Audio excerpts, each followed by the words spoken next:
Welcome to Sassy, Soulful, and Sensitive, a podcast for us introverts, empaths, and highly sensitive people. I'm your host, Cam Nichols, and together we're going to explore the strengths and struggles that come along with our sensitivity and learn how to trust our intuition and trust our voice. Let's dive in. Hello, my beautiful Buttercups. What's up? Hope you are having a fantastic day, as always. Today, I'm feeling a little anxious, and that's not new news for me. But I am feeling a little bit anxious today. And I just realized I've never explained why I call you Buttercups.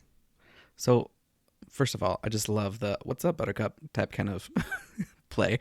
But when I actually did some research on Buttercups, and I found out that their petals actually have little air pockets in them that causes the light from the sun to reflect.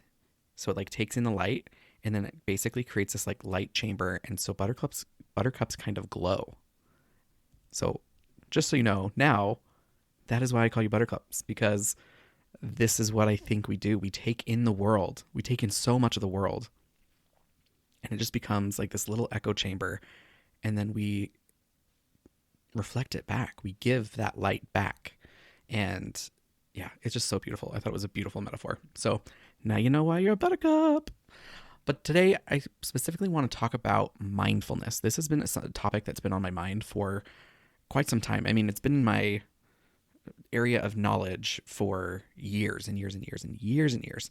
But it's so interesting in the cycles of our learning that continue to come back to us. We continue to revisit some of the same things, and mindfulness is one of those things for me. So mindfulness for me is really interesting. I think it comes in many, many forms, which we'll kind of go over. But for me, when my anxiety is all over the place, or depression, or just a ton of negative self-talk happening in my head, mindfulness is what brings it all together. And so as an example, yesterday, we got some news about something that just made us really, really anxious. And I had to come in, I had to take care of my nervous system and come in and do a client session with a contract client. And one thing that they do, because I'm a mentor, and so I mentor other coaches, and this coach that came to me wanted to coach the coach. And I was like, oh, all right, buckle up, because here we go. So they got to hear about all this anxiety. And what was really cool about it was during that session, I was really working on bringing my nervous system down, because as I was retelling the story, it totally amped up again. And I became present and mindful. And the coach, after the session, when I was giving feedback and we were talking about it, they specifically mentioned how cool it was to watch. And the thing that came to me a little bit later was when we can be present and be mindful, that is when we can truly be free.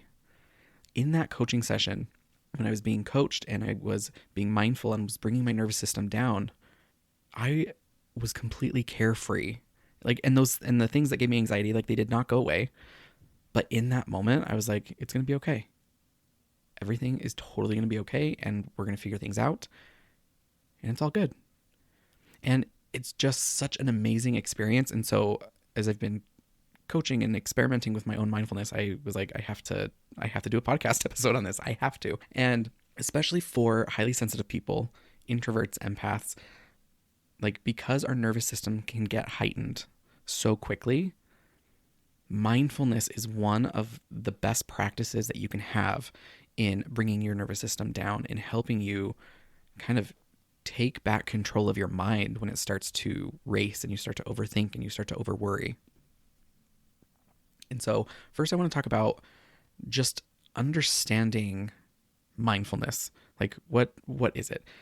Mindfulness is really bringing your entire consciousness into the present moment.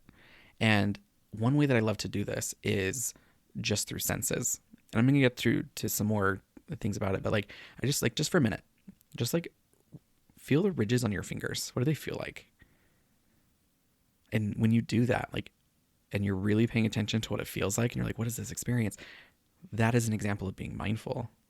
It's your consciousness is all focused in on experiencing that it kind of forgets about everything else. This is one of the things where it's like your brain doesn't want to hold on to multiple things at once. It just, when you really get into it, it wants to focus on the experience. And that is what we are here to do. We are here to live and experience life and everything that it has to offer. Because we, as sensitive people, we appreciate it. We can see it. We experience it on such a deep level. And it's just absolutely amazing. And so when you find a mindfulness practice and you learn to be present, like it becomes such a grounding experience for when you get those racing thoughts, when you start to overthink, when you start to worry, when you have the anxiety, when you have the depression. And like you can find a ton of different studies. I remember doing some research on mindfulness when I was in college and finishing up my degree back in 2019. And I was just reading a ton of research on mindfulness and the different studies. And it's absolutely fascinating just the results of what happens, because when you have a mindfulness practice, it like reduces, like it, first of all, it changes the state of your brain waves, because there's tons of different kinds of brain waves, right? Maybe you've heard of them, like beta, theta, all like delta. There's all kinds of different ones. I'm sure I don't even know all of them. It's not my area of expertise, but they have done studies where the mindfulness practice changes those brain waves and it lights up different parts of the brain. And so it is so helpful on your nervous system in reducing anxiety and reducing stress and just the reactivity that we tend to experience so much. And this is why creating a mindfulness practice and kind of adding these mindfulness tools into your tool belt as a sensitive person is so important, because it helps you keep things still, keep things quiet when they start to kind of go a little haywire, right? And it's so fantastic that something this simple, like that any of us can do, can have such a major impact on how we live.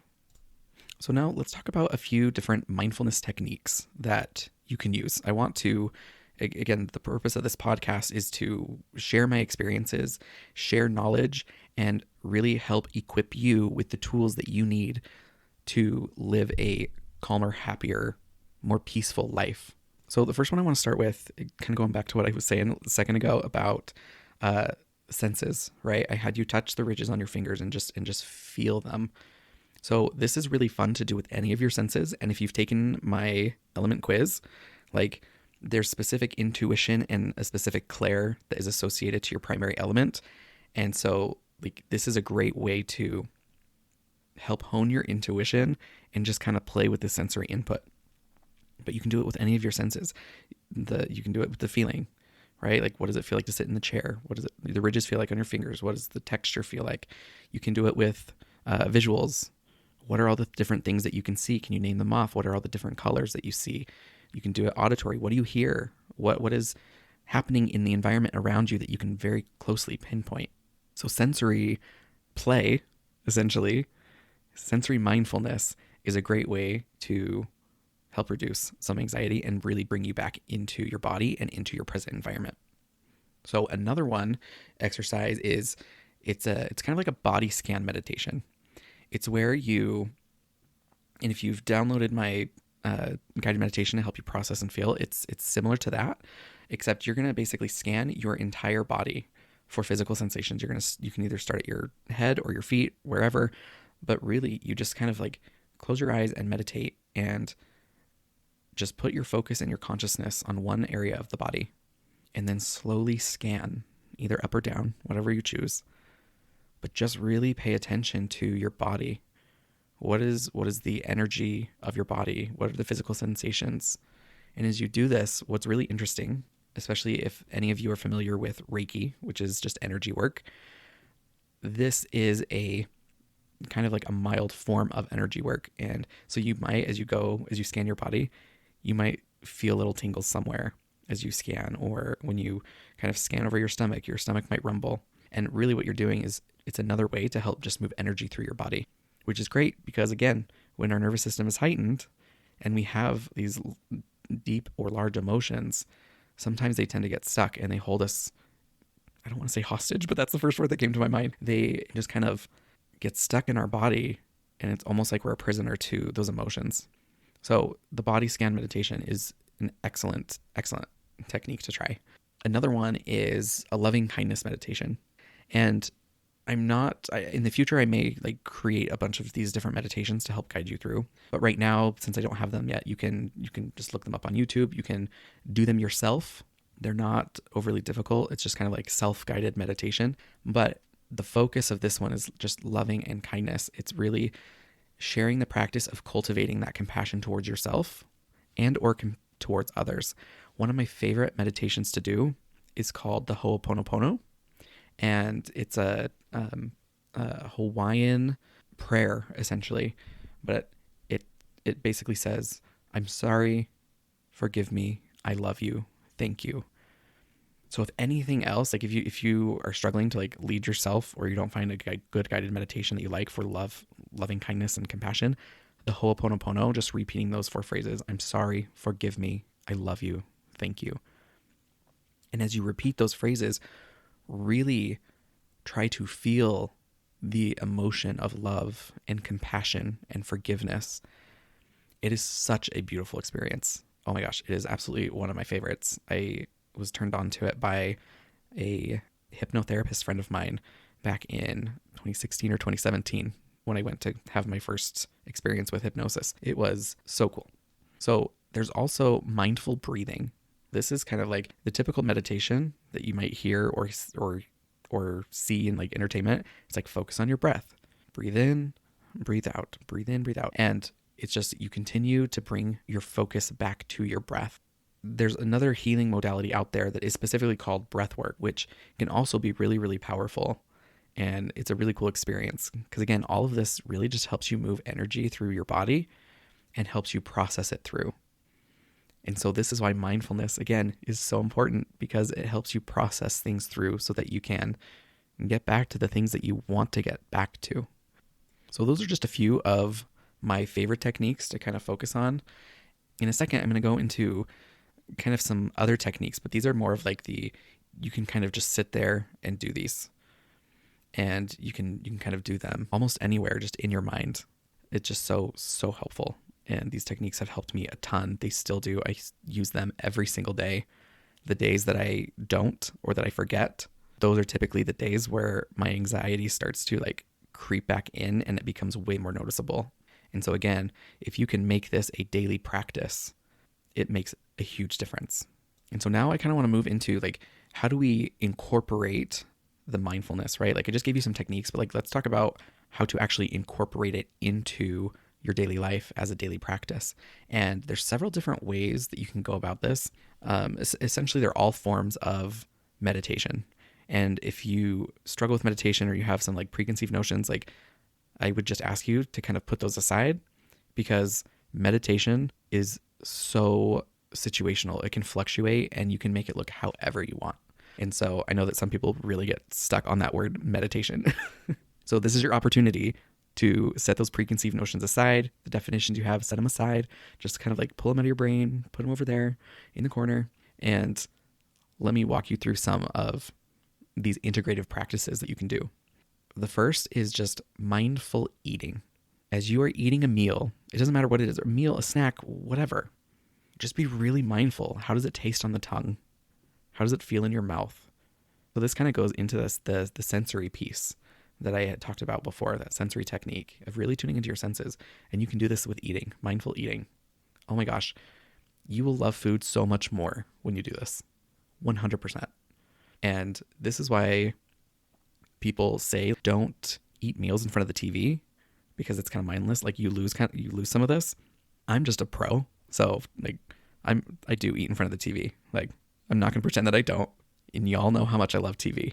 But what's really cool is, because I'm such a pro with the television and I love food, I can do some of these things simultaneously. And my guess is that you can too. Yeah, the mindful eating, it just changes your relationship with food. So another one is mindful walking. So like this is just like if you're walking around your neighborhood, you're walking around a track, like a walking meditation where you're focusing on each foot. This is where a great place where you can like bring in a technique of like, so let's say the Ho'oponopono, each step you just repeat another phrase or you take another breath. This is how we start to integrate them into our daily lives, being mindful in the activities that we're doing. And guess what? This also includes mindful pauses. So it's like taking very intentional moments out of your day to pause and check in with yourself. How are you feeling? What's going on in your body? And then the last one that I'll give you is, which we've talked about before, is mindful self-care. I talk about self-care a lot because it's so important that we understand what self-care means to us and how we go about it for ourselves and how we can give that self-care to ourselves. But when you're giving the self-care to yourself, you want to be really, really mindful about it. Again, that's why self-care works, is because we're being so mindful about it. So as I've talked about like techniques and how to integrate, I had a note here to kind of talk about how to overcome some of the challenges of the mindfulness practice of like dealing with sensory overwhelm and managing racing thoughts. And I've kind of talked about that a little bit, but just to reiterate, it really comes down to practicing focus and redirecting your focus back to your breath, back to your step, back to your senses. That's what mindfulness and being present is all about. Kids are such a great example of being mindful. This is why they can play and like not even notice if you walk in the room. Like they can just play. This is why when you get sucked into something creative, you're just so present with it. Time doesn't mean anything. And this is the beauty of having a mindfulness practice. So I hope that in discussing mindfulness, that these techniques and these different ways to potentially incorporate where you can like mix and match has brought you some insight and some different things to try that maybe you haven't. I love learning new things, and my guess is you probably do too. But as we know, learning new things can be difficult and they can be scary because of everything that goes into it. The anxiety, the senses, and the being new, just that discomfort of something new. So I want to invite you to make these things easy. And that's going to require like not overthinking about it, not overanalyzing it, because guess what? You can't really do mindfulness wrong. If you are actively trying to be present, if you are actively trying to be mindful, then you're doing it right. Even if you have all of these thoughts coming in, even if you have all of distractions still happening around you, if you are trying to focus, you're doing it right. And it's having an effect on your brain, and it's having an effect on your nervous system. And again, the reason why it's so important to do this daily is because, I mean, this shit's just going to help keep you young, young and fit and vibrant, because the studies have shown like ongoing chronic stress really takes a toll on our body. And I would also say it kind of takes a toll on our sensitive souls. So this is a great way to help manage that stress, manage that overwhelm. And I really invite you to make it easy for yourself. And if there's anything I can do to help, if you want tips, if you want to talk about this more, oh my gosh, I would absolutely love it. So please send me an email, cam@coachwithcam.com, reach out on social media, any of the ways. And I'm so happy to talk you through some of these and just have a larger discussion with you. That is all I have for you today, my friends. Thank you so much for joining me. And as always, remember, shining bright gives others permission to shine as well. Take care, Buttercups. Hey, thank you so much for hanging out with me today. If you want to learn how to find your voice and lean in more to the powerful force of nature that you know exists within you, head on over to coachwithcam.com and take the What Element Are You quiz. You'll discover how to align with your secret strength that you perceive as a weakness so you can break the cycle of doubt and step into your badassery. And if you enjoyed the show, make sure to follow, rate, and review it on your favorite podcast platform, and share it with a friend or family member who you want to connect with on a deeper level. You'll be helping other sensitive folks like yourself and like me find and join our amazing community. So let's connect and support each other on this incredible journey.